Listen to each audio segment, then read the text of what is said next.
Hello, and welcome to the Data Engineering Podcast, the show about modern data management. When you're ready to build your next pipeline or want to test out the projects you hear about on the show, you'll need somewhere to deploy them. So check out Linode. With 200 gigabit private networking, scalable shared block storage, and a 40 gigabit public network, you've got everything you need to run a fast, reliable, and bulletproof data platform. If you need global distribution, they've got that covered too, with worldwide data centers, including new ones in Toronto and Mumbai. Go to dataengineeringpodcast.com/Linode today to get a $20 credit and launch a new server in under a minute. And go to dataengineeringpodcast.com to subscribe to the show, sign up for the mailing list, read the show notes, and get in touch. And don't forget to go to dataengineeringpodcast.com/chat to join the community and keep the conversation going. Your host is Tobias Macey, and today I'm interviewing Usman Masood and Derek Nelson about PipelineDB, an open source continuous query engine for PostgreSQL. So, Usman, could you start by introducing yourself? Yeah, I'm Usman. I work as an engineer at Stripe. Previously, I was involved with PipelineDB as the chief architect and worked for a couple of years on the project. And Derek, how about yourself? So I'm the founder and CEO of PipelineDB. And going back to you, Usman, do you remember how you first got involved in the area of data management? Yeah, I think for me, it was kind of just randomly stumbled into it. In school, I focused a lot on System Z stuff and then built a few data processing pipelines at my first job. And then when I was looking for a new job, saw PipelineDB as a potential opportunity. I'd always wanted to work on an open source project or like something where I could kind of give back to the community. Seemed like a cool project. So talked to Derek and, things kind of went from there. And Derek, how did you first get involved in the area of data management? So it all started at the last company I worked at before I started this company. It was an advertising technology company called AdRoll. I started there when it was a very small company and ended up growing really big. And I was on the engineering team, and I took over the responsibility for basically all of their data management infrastructure. And as the company grew and the scale grew explosively, we had to build a lot of things that didn't exist yet, a lot of new interesting technology to handle just the huge scale involved in running an advertising company. And after doing that for a few years, I had learned a lot about products that I wish had existed because we had to build them ourselves at AdRoll. And when I was ready to move on and do the next thing, I started PipelineDB based on my experience at AdRoll. And so can you give an overview of what PipelineDB is and some of the motivation and story behind creating it? Yeah, sure. So it really begins with the experience I had at AdRoll. As I mentioned, we were processing huge amounts of data. By the time I left, we were reaching more than half the internet per day with ads, and we were analyzing all of that data in real time, which is a pretty hard problem to solve at that scale. But the key observation was that most of what we wanted to know about this data we were processing, most of the computations required to learn those things were fairly straightforward. We were counting a lot of things, running aggregation queries and things like that. And we built a lot of complex application code, custom application code that we used to achieve those things. And there was really no off-the-shelf product that allowed you to say, okay, take this huge, massive, continuous stream of data and just run these simple aggregations on it as efficiently as possible. And that's essentially the problem that PipelineDB solves. Instead of requiring people to build their own custom application infrastructure or use some of the more complex stream processing infrastructure out there, it allows them to declare the aggregation queries they want to run on these massive flows of data, and it then runs those calculations continuously in real time as data flows into the system.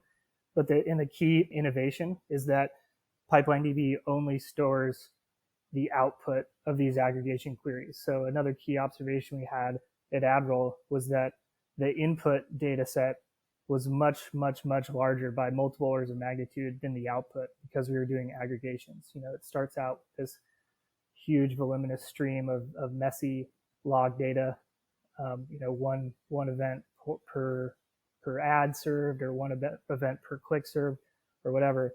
And by the time it gets processed, it's much, much smaller than that. It's just aggregated down into a relatively small number of rows, bucketed by hour or day or customer or user.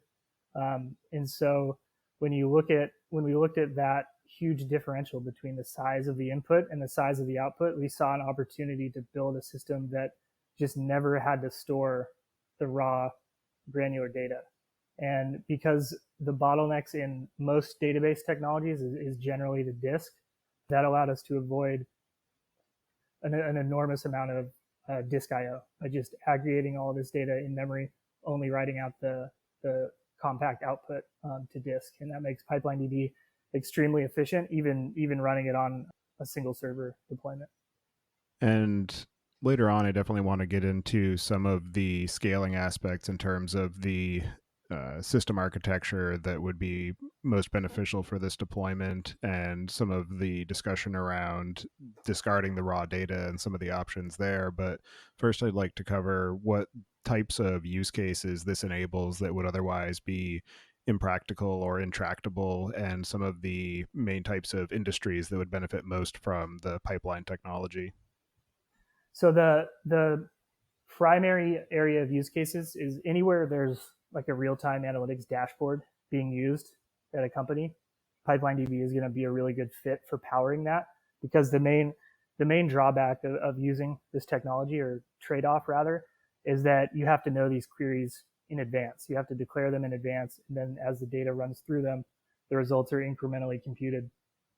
So anywhere where you know the queries that you want to run on these large streams of data in advance, PipelineDB is going to be a really good fit. And in our experience, we've seen that mostly in the area where there's reporting dashboards, real-time analytics dashboards, things like that. People are using PipelineDB to power those things on basically really small amounts of hardware, and on also with large amounts of input data, which before PipelineDB was around, it was a much harder problem to solve for the reasons that I mentioned before, is that you had to build larger scale, usually custom application infrastructure to do these aggregations in real time.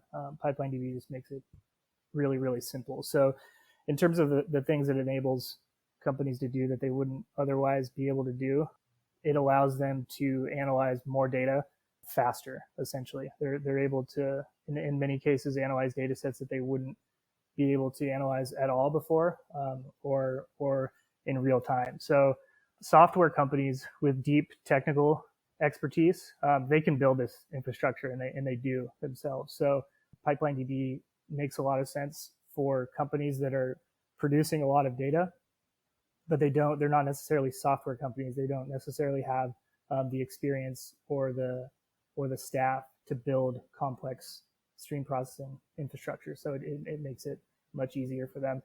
And in terms of industries where we see PipelineDB being used heavily, it's a pretty broad cross section, honestly, because you can think of pretty much any company in the world nowadays.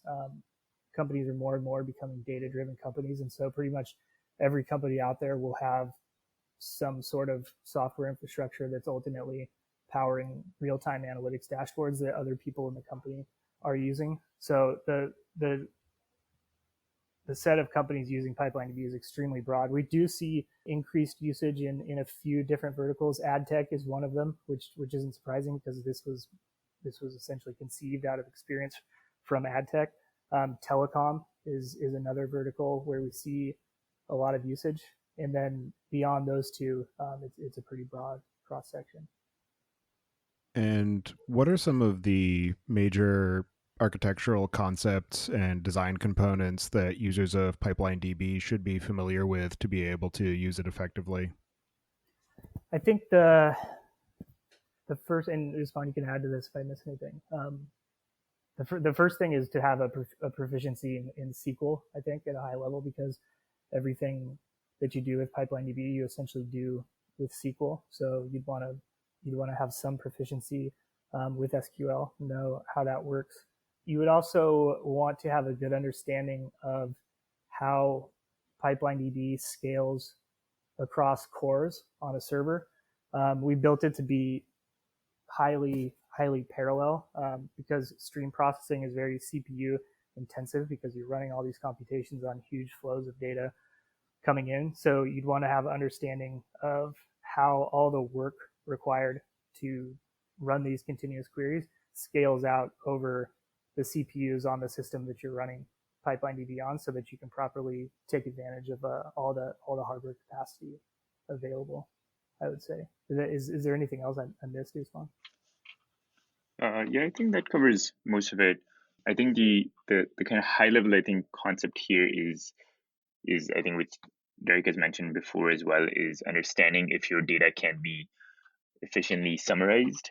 And sometimes in that you might lose some level of accuracy. Like, for example, if I'm trying to count the number of distinct elements in a stream, if I'm trying to do it 100% accurate, I kind of have to store on the order of unique elements. I have to store that information somewhere. But if I'm happy with a little bit of an error, if I don't think that's that big of a deal, then you can use some kind of probabilistic summary structures underneath the hood to approximate those answers. So PipelineDB internally will leverage a bunch of these probabilistic data structures automatically for you, so you don't even have to think about what's happening. But you still need to have the understanding that when you do summarize data and you're trying to do it efficiently, you might lose some level of accuracy. For the most part, what I've seen is that when you are dealing with such large volumes of data and you're trying to get aggregate information out of it, you don't really care if you saw 1,000,000 elements or 1,000,002. That level of accuracy is not that important. You're not taking extremely hardcore business decisions. You're mostly just getting charts and trying to see directionally how things look. Yeah, that's a really good point on this question. As Usman said, a lot of the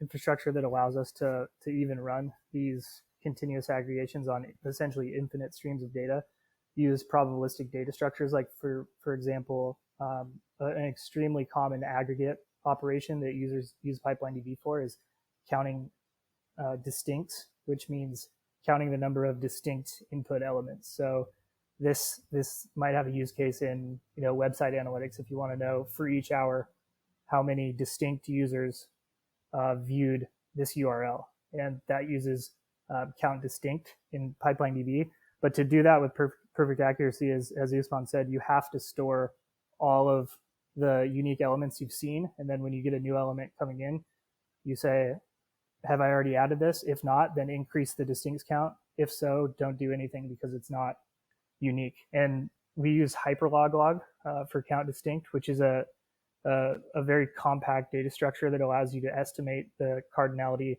of the input set with a very small memory footprint. And the trade-off is that it has a small margin of error. So most of the error margins with these probabilistic data structures in PipelineDB have, to give you a sense, have a error margin of usually less than 1%. Like hyperlog is, I think by default, 99.2% accurate. And as Usman said, when you're dealing with huge numbers, you don't really care if it's 1,000,000 or 1,000,002. So that's the kind of error margin that users are generally okay with accepting in PipelineDB.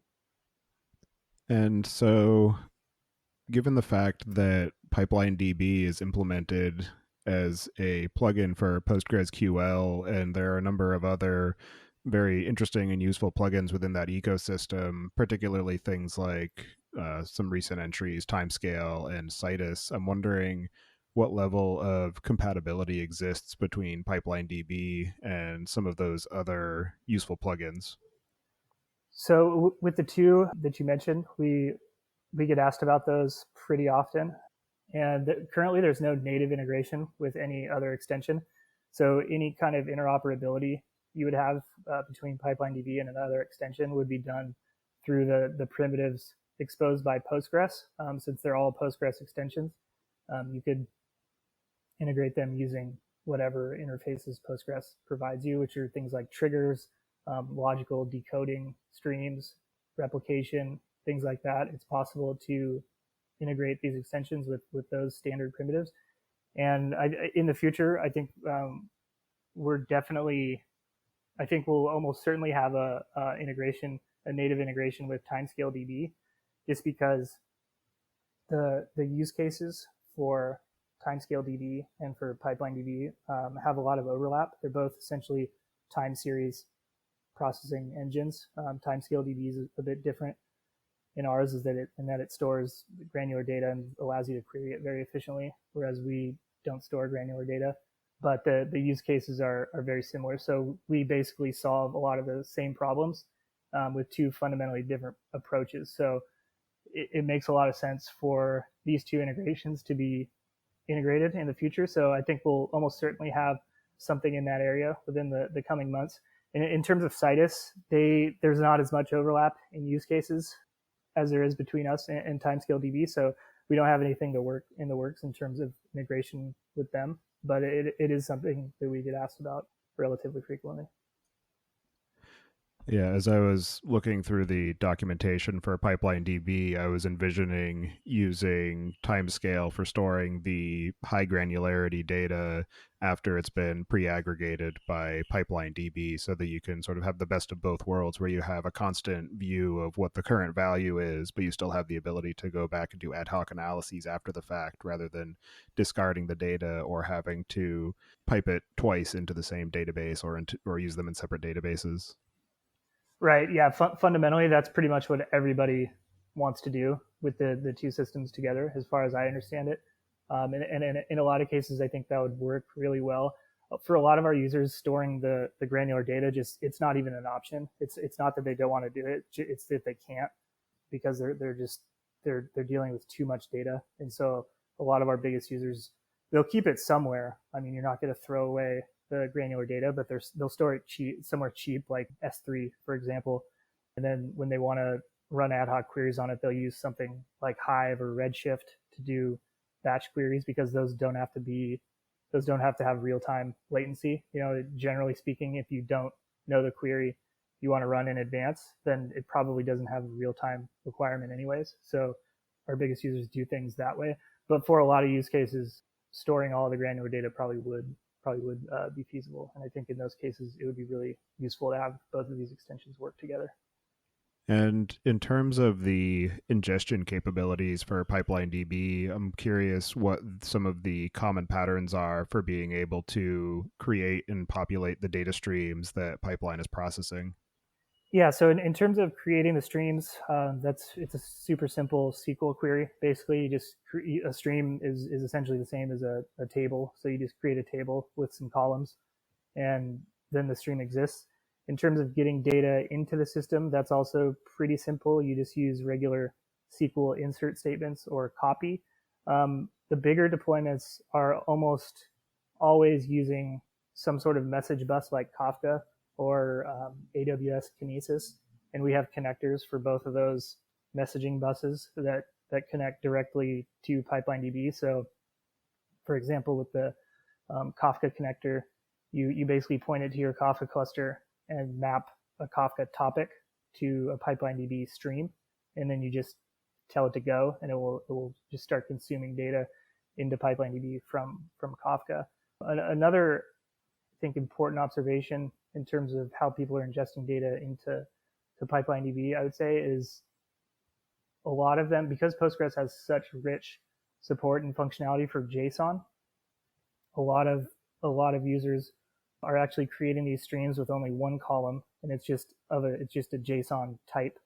And then so each stream event is just like a JSON dictionary, for example, that gets written to that stream, and then all of their continuous queries unpack that schemaless event using Postgres's rich and mature JSON support for things like pulling out object keys and unpacking arrays and things like that. So in general, that's how most people are getting data into the system.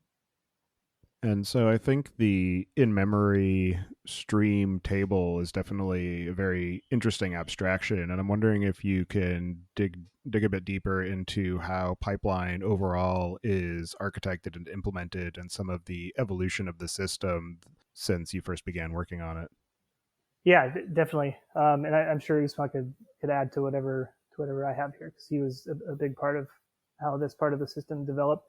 Let's see, in the beginning, we had what's called I think we called it a stream buffer, which was it was a shared memory chunk of memory space. And shared memory is just a region of memory on a system that multiple separate processes can interact with.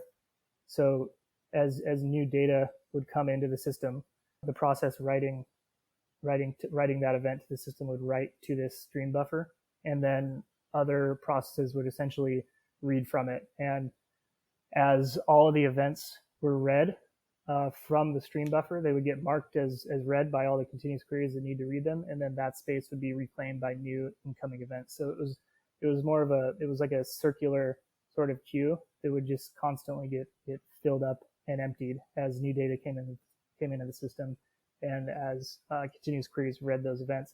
So that was like the very, very early implementation of the in-memory representation of streams. And then it got much, much better. And I think, Usman, you might want to explain this. You probably do a better job than me. We moved to using an external dependency. We went for as long as possible without depending on any external libraries with our code, so that it was as easy to install as possible. You wouldn't have to install anything else. And this is such a critical part of how the system works that we decided to go with an external messaging library called ZeroMQ. Yeah, we actually played around with this other library called NanoMessage before. Remember that? Yeah, so as Derek was saying, this in-memory stream buffer abstraction was kind of pretty important early on, but as we added kind of more parallelism or more concurrency to the system, we started realizing there was actually pretty difficult to maintain like a high performing and bug-free implementation of this in-memory stream buffer. And so then like, okay, maybe you should investigate other messaging libraries, because essentially like at the heart of it, if you think about it, it's like a messaging, you need some sort of messaging abstraction. You have incoming data coming in from potentially multiple processes, because depending on how many insert threads or how many insert processes you have, that's kind of the number of concurrent writers you have. And then within PipelineDB, we have two kind of layers of processes called workers and combiners, where workers do some initial work on the incoming streaming data, and then they pass the output to another set of processes called combiners, and those combiners do some more processing and then eventually persist it to disk. And there's crosstalk between all these processes. So any insert process could potentially write to any worker, and then any worker can potentially write to any combiner. So there's a lot of crosstalk happening.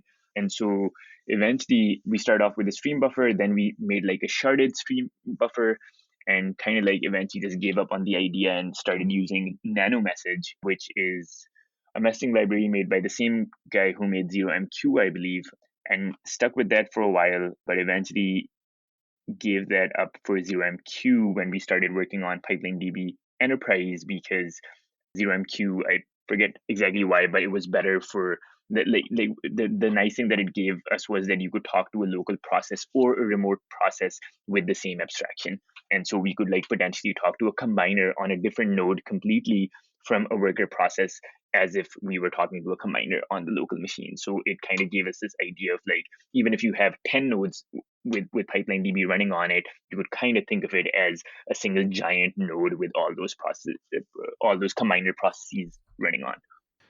And what are the capacities and options for being able to scale a pipeline system, both in terms of vertically by adding more system capacity and horizontally by adding new instances to the cluster? Yeah, so the open source PipelineDB core is and always has been designed to run on a single server.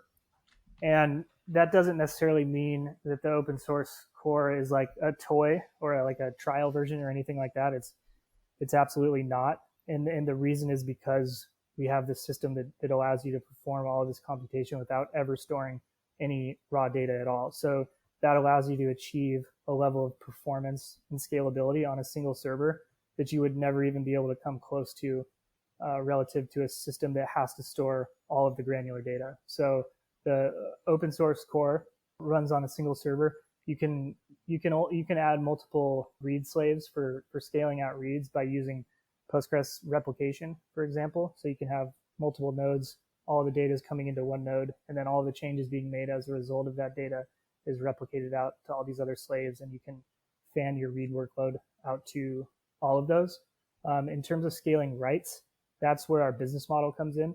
we have a commercial extension to the open source PipelineDB core that adds horizontal scaling support to the system. So you can create PipelineDB clusters with this extension that shards the write workload and the read workload actually out to multiple nodes, and the whole thing still just behaves as one large logical PipelineDB deployment. So there's nothing new about the protocol or the interface or anything like that. It's still just an endpoint that your client connects to, except the workload and the read and write requests that are happening get sharded out to multiple nodes, which makes the system much more scalable. And that's how we make money primarily. We sell licenses to the clustering engine to companies that really need like just a huge level of scale that they haven't been able to achieve with one instance. And the commercial extension also adds high availability support, failover. So it has like things like replication. You can lose multiple nodes and the cluster will continue operation without any loss of service interruption. So that would be the primary way that people could scale. And even when it comes to vertical scaling, PipelineDB actually can tremendously scale vertically because of just the system architecture. A lot of the parallelism happens in a manner where like typically when you're trying to scale up any system, if there's a lot of contention of the data that they're trying to write to at the same time, that's kind of the main bottleneck. Otherwise, the number of CPU cores can work independently and kind of perform at the max speed at which it's possible. The way PipelineDB is architected, as I previously mentioned, there's two groups of processes that are important. One is called the workers and one is called combiners. And the workers don't share anything between each other, so they can literally go as fast as possible. And combiners are the ones which may be bottlenecked on writes, but the combiners also, the way it's architected is that two combiners will never write to the same row. And so that ensures that we don't have a lot of write contention either. So if you just get like a node which is 64 cores or something, PipelineDB will be very efficient at making sure that it utilizes those 64 cores very efficiently, whereas a lot of systems traditionally may or may not be able to do that. Yeah, that's a really good point.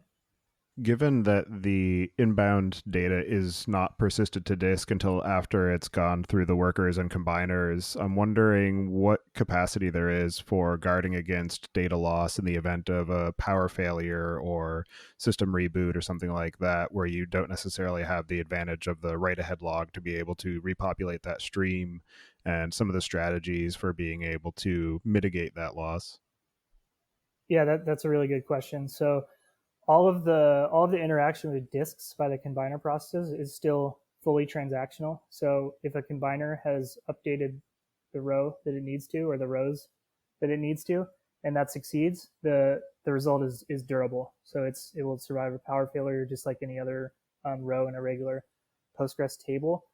The area for potential data loss is the short period of time where a set of rows written to a stream are currently being processed by the worker. They're basically in between the worker and the combiner's final stage of writing to disk. And that the size of the number of events that can be in that batch is a tunable size. And that's basically the largest amount of data that you could potentially lose. Because if there's a power failure between the time a batch of events is being processed by the worker and by the time it's been persisted to disk, those events will be lost. But you can tune the size of that batch depending on your requirements and how much data you're potentially going to lose. And then after that point, writes will just fail because the system would be down. So clients would never be able to write to the system at that point and think that they succeeded. They would be notified that they failed. So basically one batch is the amount of data that you can potentially lose. And so is the information in the stream tables maintained with a write-ahead log, or is that purely in memory and that would be lost as well? So yeah, all writes to the streams are not persisted to a write-ahead log anywhere. They're just never written to disk. The only thing that's persisted to the write-ahead log are the changes being made to the on-disk aggregate output maintained by the combiners. But yeah, stream events by design are never written to a write-ahead log. Yeah, PipelineDB, however, does offer like a few different modes of inserting into streams, and Derek can probably speak more about it because I'm sure there's like more work that has happened on this. But when you insert into a stream, there's similar to like how there's consistency kind of levels in databases. There's also like kind of ACK levels that we have in PipelineDB where you can insert into a stream and you can be like, okay, just insert and forget about it, or insert and wait till a worker reads it, or insert and wait till a combiner actually has processed it and sync and like written it to disk. And so there's like a few like tuning parameters there where depending on how much data loss you're comfortable with, you can tune that kind of consistency level up or down. Obviously, the more you push it up, the lower your performance will get. That's just kind of an artifact of how the system works. But there is like tuning parameters in place for users to be able to kind of determine ahead of time, hey, this is the data loss that I'm fine with versus not. Yeah, that's a good point. So there are configuration parameters you can use to ensure that all writes to all streams are fully transactional. They either fail or succeed completely, but there'll never be any silent data loss. All of our users, as far as I know, actually, they elect not to use that level of stream insertion consistency because it just lowers performance, and they don't, users generally don't mind losing a small batch of events, and this is a pretty rare occurrence anyways. We have huge users that have been running PipelineDB for months and years with no crashes or failures or anything. So the idea of losing a batch of events due to a power failure or crash is actually pretty rare. So our users generally are fine with taking that very, very, very tiny level of risk with just one small batch of events. And also because they're writing so many events to PipelineDB that losing one batch it's not even a big deal. It's like a rounding error. A lot of users are writing tens, hundreds, some even millions of events per second, and by default one micro batch is 10,000 events, so it's relatively negligible. And for the input stream table spaces, is it possible for any other processes to read from those, or is that purely the domain of the workers? And also, is it possible to use another table that's already existing on disk as an input to a stream? So I'll answer the second part of your question first. To use a regular table as a stream, this kind of goes back to the previous discussion about integration between extensions. You would use the primitives given to you by Postgres. So you could have a logical decoding process, for example, that listens to all of the changes being made to that table and then writes that result out to a stream, which is actually pretty easy and works fairly well. In terms in the first part of your question, in terms of what else can read from streams, so the main abstraction we've talked about so far, these kind of continuous aggregations, that's done by what we call a continuous view. And a continuous view basically always aggregates data and then outputs the result to disk. The other fundamental abstraction that PipelineDB provides is called a continuous transform. And a transform is different than a continuous view in that it doesn't persist anything to disk. All it does is it reads from a stream, applies whatever query you've used to define it to each event in the stream, and then outputs that transformation to another stream. So you can also read from streams with those, and then you can chain all of these things together into arbitrary topologies of continuous computation. You could think of this topology as like a directed acyclic graph of continuous SQL queries, because continuous views actually output the incremental changes being made to the tables that back them. Those changes are actually output to another stream. So you could have arbitrary combinations of continuous views and transforms all outputting stuff to different streams, connecting together and performing pretty complex operations. And people have done some really interesting things and come up with different ways to combine these abstractions in pretty clever ways, which is pretty interesting. But the important thing is that these abstractions provide enough flexibility to do pretty much anything you want. So, and Also, just to clarify, I believe that you alluded to the fact earlier that it's possible to have multiple continuous queries running against a single stream so that you can have different aggregates computed on the same source data. Yes, absolutely. So that's the norm in terms of how people use the system. There typically will be a small number of streams and a large number of continuous views and transforms. Each event written to a stream has a small bitmap associated with it, and each slot in the bitmap corresponds to each of the continuous queries that need to read it. And as soon as each continuous query has read this event, they flip the bit, and once all those bits are set to 0, then the event is discarded. But yeah, absolutely, the norm is to have a small number of streams fanning out to a large number of continuous queries. And since the data being processed by the continuous queries is potentially unbounded as the new data continues to stream through, I'm curious what your approach is as far as checkpointing or windowing the data to determine when it should be persisted to disk. Yeah, so this is determined by a couple of different tunable parameters here. And Usman, let me know if I missed anything. So the first one, I think I've already mentioned, that's the batch size. So these worker processes that are reading from streams will read that batch size of events, run the continuous aggregation on it, and then output that to the combiner process. So that's the first parameter that's relevant here. If you have a smaller batch size, you're going to be executing these worker plans more frequently, and vice versa. And the second configuration parameter is how often the combiner process will commit to disk. So you can tell the combiner process to keep taking these batches from the worker and continue aggregating them in memory, and then every so often commit that to disk. And that defaults to something, I think, 50 milliseconds, which is pretty often, obviously. And then a lot of larger users will widen that commit interval to something on the order of seconds, so that the combiner just keeps aggregating in memory for as long as possible, and then only commits the result to disk every second or so. And with the extent of the capabilities that Pipeline offers, I'm sure that there are some either niche features or some very high-level features that people might not necessarily go to immediately. So I'm curious if there are any of those that you have found to be particularly useful that are often overlooked initially.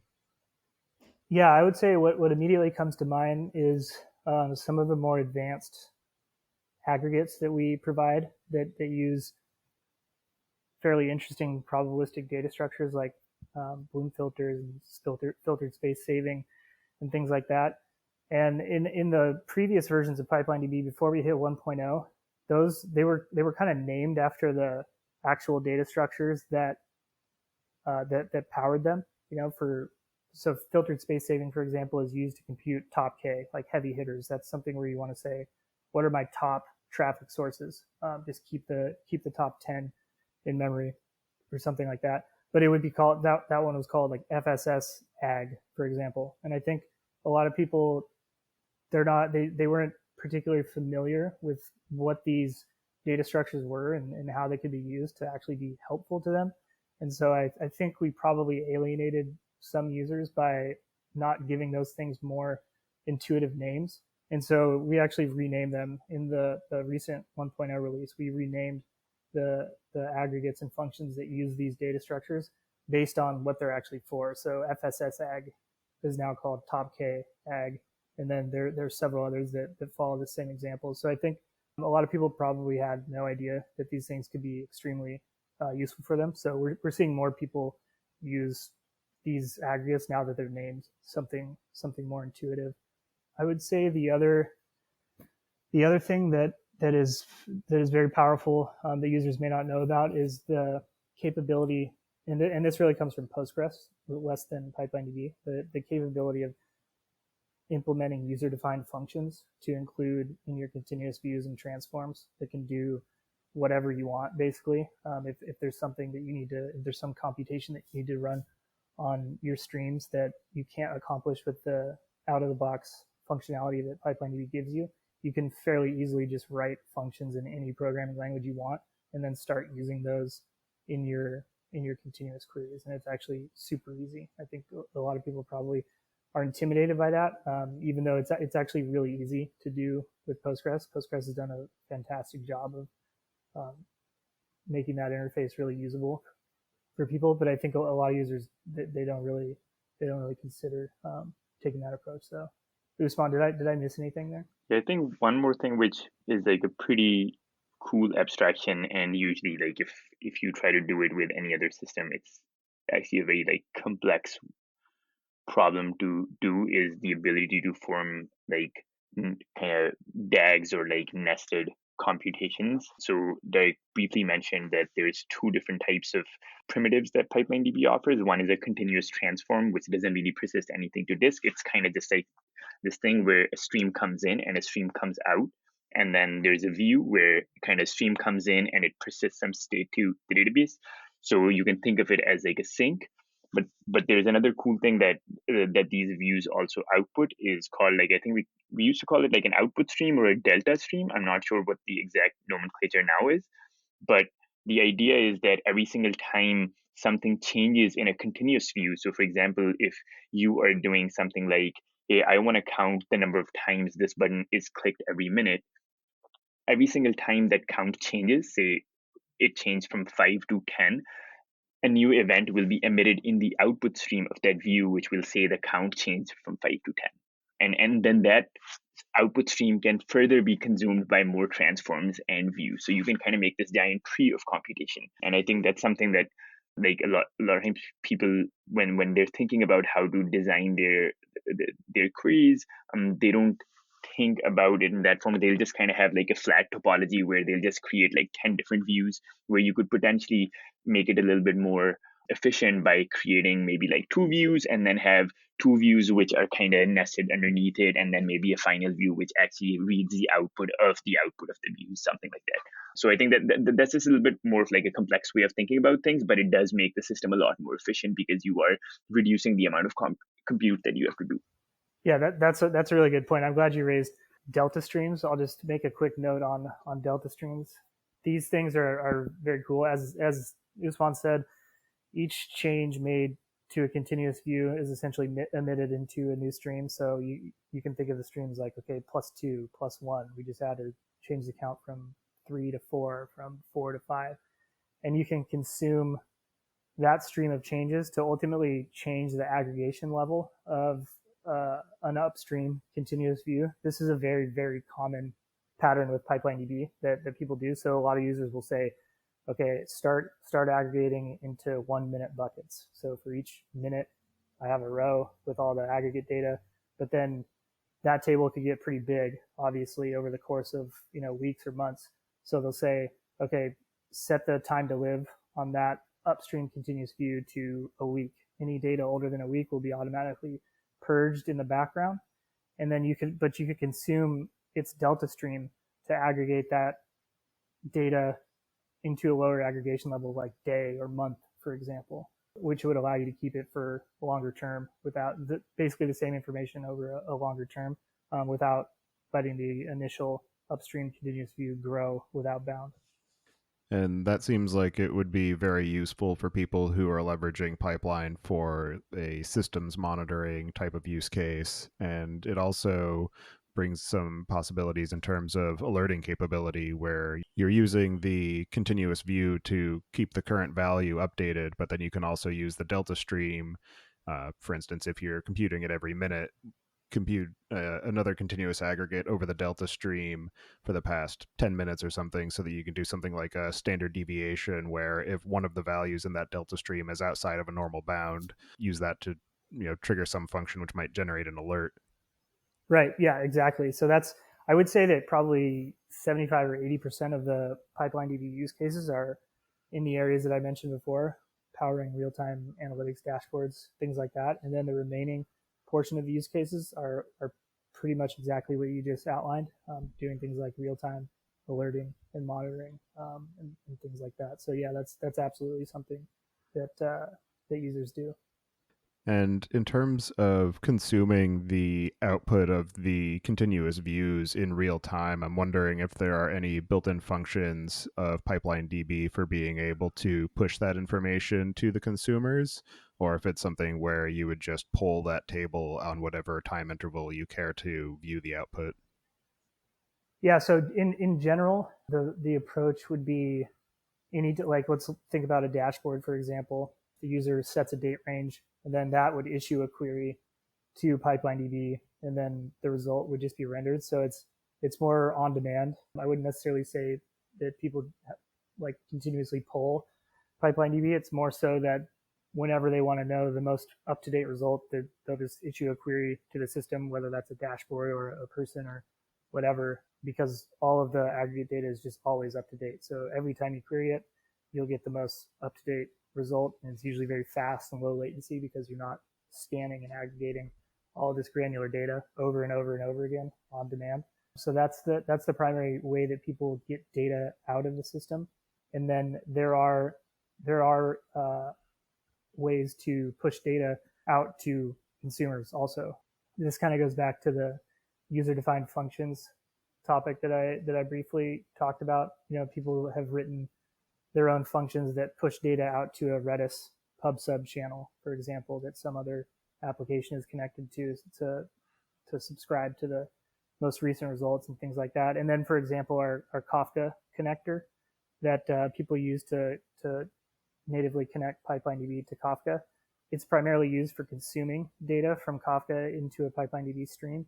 It also has the capability to push data back into Kafka, though. So you could achieve an alert by monitoring the output of a continuous view in the way that you just described, and then when the value hits some certain threshold, push an event out to Kafka, which would be consumed by some other client somewhere. And in the process of building and maintaining and growing the PipelineDB project and business, I'm wondering what you have found to be some of the most challenging aspects and some of the most interesting or unexpected lessons learned in the process. I mean, I think building this kind of infrastructure is inherently very, very challenging, which makes hiring extremely challenging as well. So that's a huge challenge. And then specifically in terms of the type of thing that PipelineDB is, this continuous processing system, that's an extremely difficult problem to solve because the system is always running and it can't fail. So anytime there have been like bugs or issues in the past with a big user, it becomes immediately clear because it kind of cascades across the whole system because it's just constantly running. Every millisecond of every second of every minute of every hour of every day, PipelineDB is running as fast as possible. And so it has to work really well and it has to be really efficient because of that, because it's not like more traditional systems that solve this problem and that they're only really doing complex work when someone issues a query to it. So it's just constantly perpetually running, and that's a really, really hard problem to solve. And in terms of the surprising ways that people have used our technology, I think a lot of the usage has been pretty much exactly what we thought it would be, because we're solving a pretty generic problem in terms of aggregating data. That's just a widespread, ubiquitous problem across all organizations. So a lot of it, I would say, hasn't been particularly surprising, but there are use cases here and there that do surprise us. I would say like one in recent memory is an embedded use case. So companies have some sort of product that they may deploy geographically, like a CDN, for example, and they want to do some computation or aggregation on data being produced at the edges so that they don't have to send a bunch of granular data back to some central repository. And we're definitely starting to see use cases like that, which are actually fairly surprising, I would say. Is there anything else I missed, Usman? I think one of the things, maybe at least like in the beginning, I think PipelineDB was like when we started building it, we didn't focus that much on the time series aspect of things. It kind of was like this, like an overall generic stream aggregator. But I think over time it seemed like, which I guess kind of makes sense, is that like a lot of the streaming data just ends up being time series data because it's some sort of event stream, and so it does have a timestamp associated with it. So a lot of the kind of like future work that happened in PipelineDB, like time to live, which says that, hey, after a certain point, just drop the data that's older than this time, or like sliding window queries. Like I think a lot of work went into that, whereas maybe we hadn't like focused on it from the very get go. But like in retrospect, it seems pretty obvious that that is what we should have expected. Yeah, that's actually a really good point.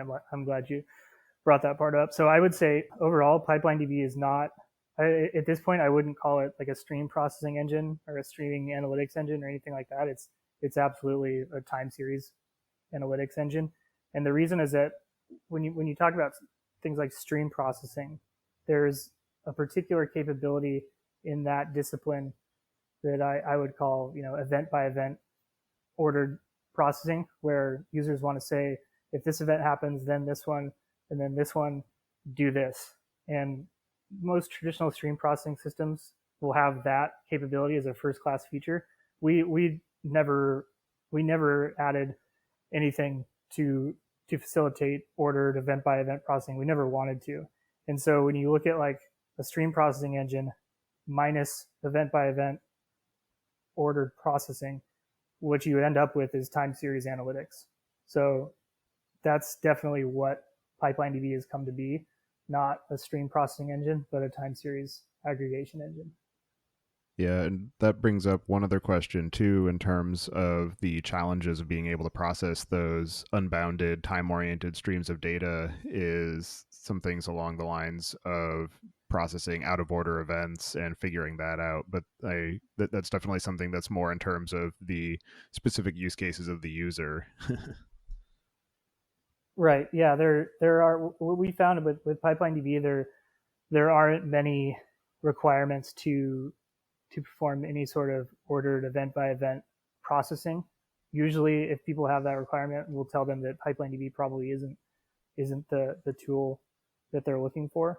Because if you're doing a lot of aggregation, you almost by definition don't care about event ordered, event processing. So, given that all of our users and customers use PipelineDB for very high throughput aggregation, there's never really a need for ordered event processing.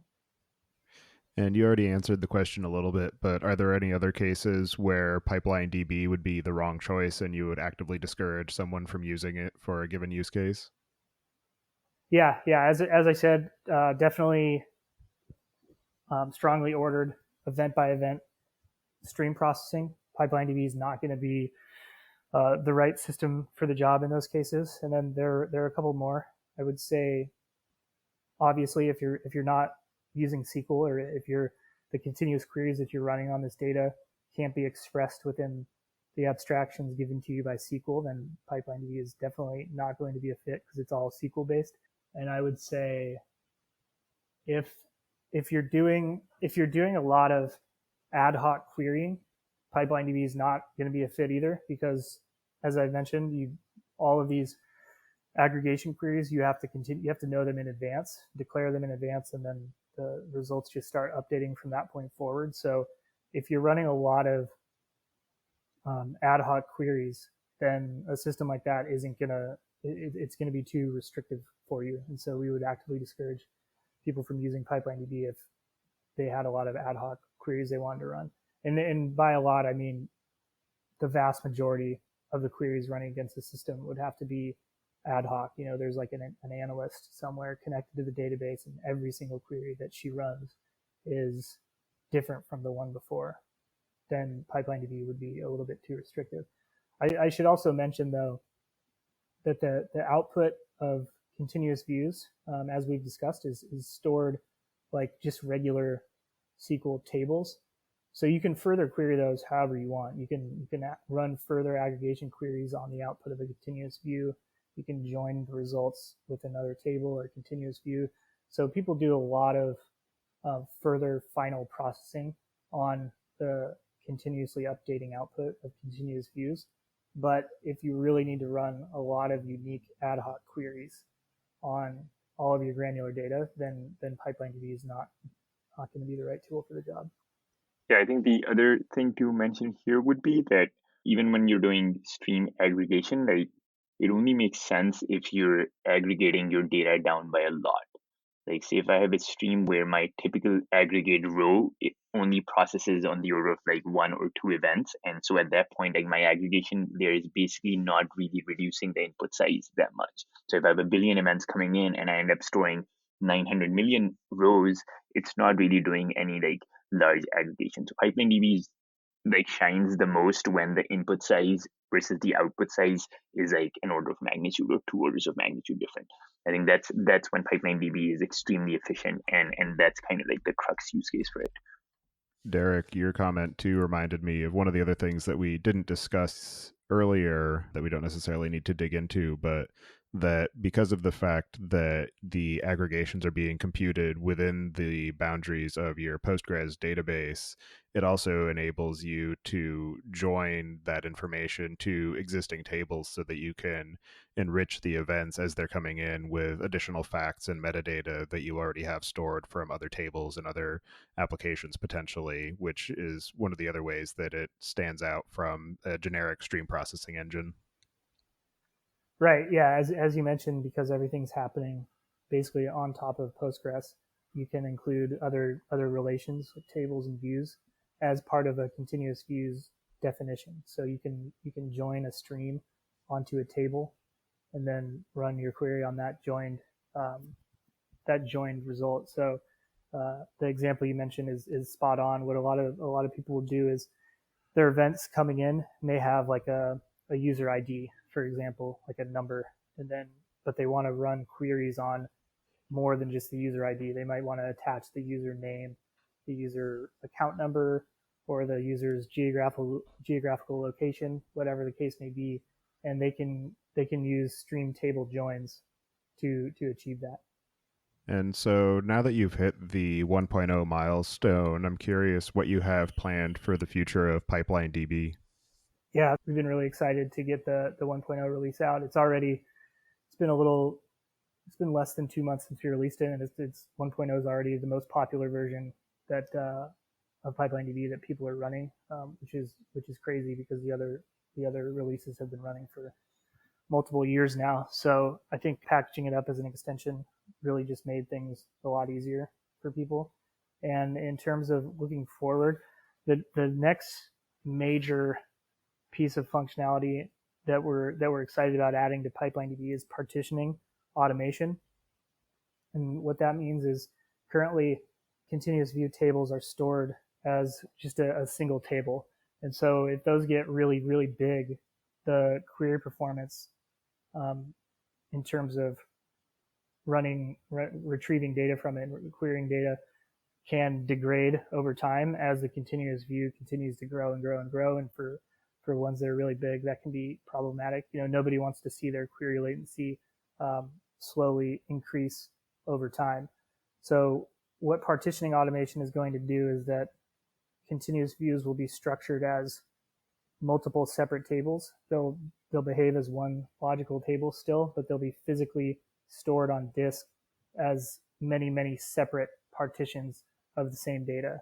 And what this does is it bounds the query performance by basically whatever the partition size is. The query latency will never get worse than it is for a full partition. So what users are going to be able to do is say, make the partition width 1 day, for example, and then as data in the continuous view is filling up, as soon as the current partition has 1 full day of data, then a new partition will be automatically created, and that one will be populated moving forward. And when you query them, they'll be combined implicitly by the query engine. So as I mentioned, it still behaves as one giant table, but they'll be physically partitioned on disk, which will be a huge performance win.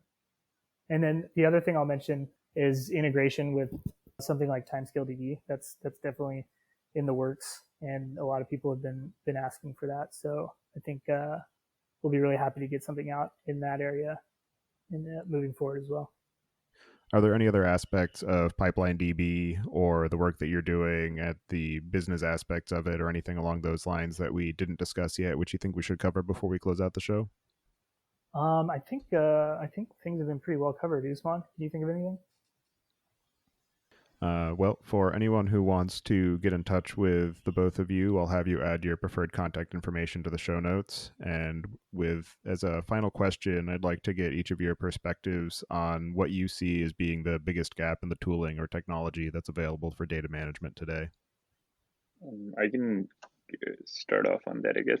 Yeah, so I think for me, and that's I think one of the things about PipelineDB that I thought always was super exciting was that in general, when we think about data management or data processing or tools like that, the thing that's typically discussed is the performance. Everyone's excited about the performance. Hey, how fast is it? How many rows does it do per second? How much can it store? Does it scale this, that? And the thing that's almost never mentioned is what is the usability of this tool? How easy it is for me to install? How easy is it for me to actually write a query? Like a lot of times I'll see that even to deploy a new query, you have to write some code, write some Java, write some Scala, actually deploy it to a server, do a release, ends up taking half a day. And I think that's kind of the biggest thing for me. And I think we've seen some trend as of recently with things like, I don't know, CockroachDB or PipelineDB and a few other new databases coming out, which have focused more, or I think there was RethinkDB was one of them also, who have focused more not just on the performance, but also on the usability aspect of things, that let's not just make it fast or something which has a lot of features, but let's also make sure that it truly makes the lives of developers easy. Like they don't have to spend a lot of time deploying it. They don't have to spend a lot of time actually adding more functionality to it or adding a more new query to it or adding a new node to it. Let's just try to make it as kind of self-serving as possible. And I think that's we've seen a recent trend towards it, which is pretty good. But I think traditionally that's probably the thing that's been the most annoying about this entire space, is that it's just very difficult for anyone to get started.